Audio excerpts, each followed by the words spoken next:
avec le numérique ou avec le digital, c'est que c'est très paradoxal. C'est-à-dire qu'à la fois ça permet de gagner beaucoup de temps. On sait très bien quand on est une entreprise, on automatise l'envoi de ses factures par mail. C'est beaucoup plus rapide que de l'envoyer par la poste.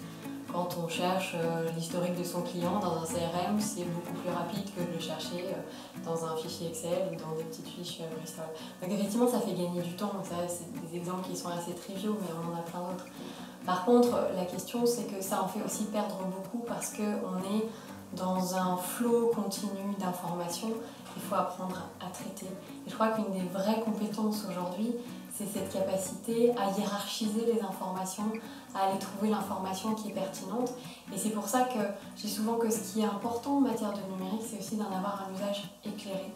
Et donc, beaucoup de liens avec la formation, avec la sensibilisation qui sont absolument nécessaires. Parce qu'aujourd'hui, on pense toujours connaître le numérique, on a tous un smartphone dans la poche. Pour autant, c'est beaucoup d'autres compétences qui sont en jeu.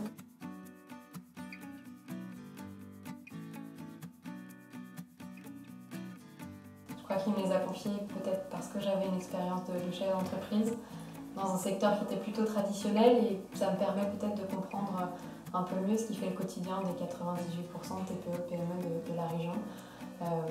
J'ai eu affaire aussi à cette question qui est venue transformer le fonctionnement de mon entreprise. Donc je vois à quel point on a aussi besoin d'être accompagné sur ces questions-là.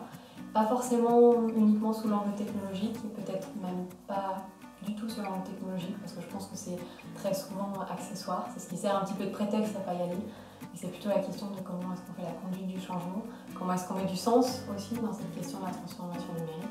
Je crois qu'on va parler beaucoup d'humain ce soir, et c'est peut-être ça le message, l'humain au centre.